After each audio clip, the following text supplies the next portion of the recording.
It was a dark and stormy night. The wind howled outside as rain beat against the windows.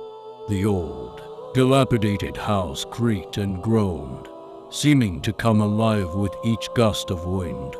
Inside, the only sound was the slow, steady ticking of a grandfather clock, marking the passage of time in the lonely old house. The inhabitants of the house were long gone, but their presence lingered. Strange shadows danced on the walls, and whispers seemed to come from the empty rooms. The air was thick with the scent of must and decay, as if the house had been left untouched for centuries. But there was something else in the house, something sinister and malevolent. It lurked in the shadows, waiting for its next victim. It had been there for as long as anyone could remember, feeding on the fear and terror of those who dared to enter its domain. One by one, people had disappeared into the house, never to be seen again. Rumors spread that the house was cursed, that it was haunted by the ghosts of its former residents. But the truth was far worse than anyone could have imagined, for within the walls of the old house, a monster had made its lair.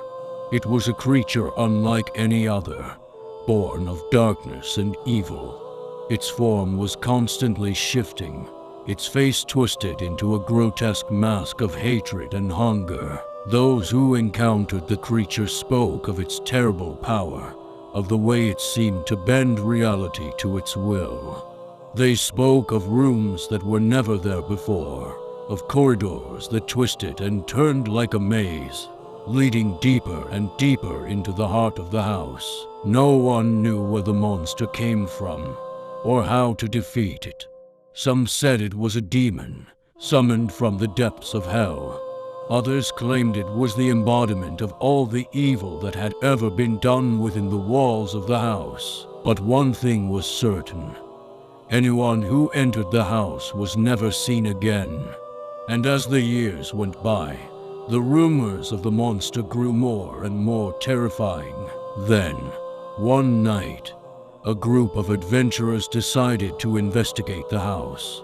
They had heard the stories, of course, but they didn't believe in ghosts and curses. They were determined to uncover the truth about the old house and put an end to the rumors once and for all. They arrived in the dead of night, armed with flashlights and weapons.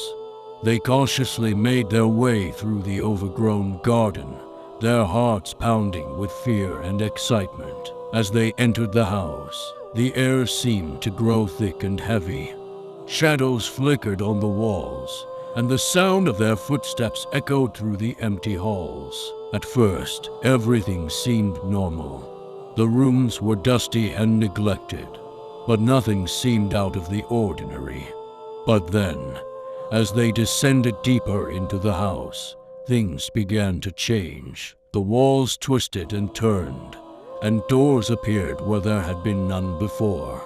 The floor shifted beneath their feet, and the ceiling seemed to loom closer and closer. Then they heard it. A low, menacing growl, coming from somewhere deep within the house. They froze, unsure of what to do. But then they heard a scream, and they knew they had to act fast. They ran down the corridor, their flashlights cutting through the darkness. And then they saw it. A huge, hulking shape, moving towards them with terrifying speed. They tried to fight, but their weapons were useless against the monster. It seemed to absorb their blows, growing stronger with each strike. One by one, they fell, consumed by the darkness of the house. And as the monster feasted on their fear and terror, it grew stronger, ready to claim its next victim.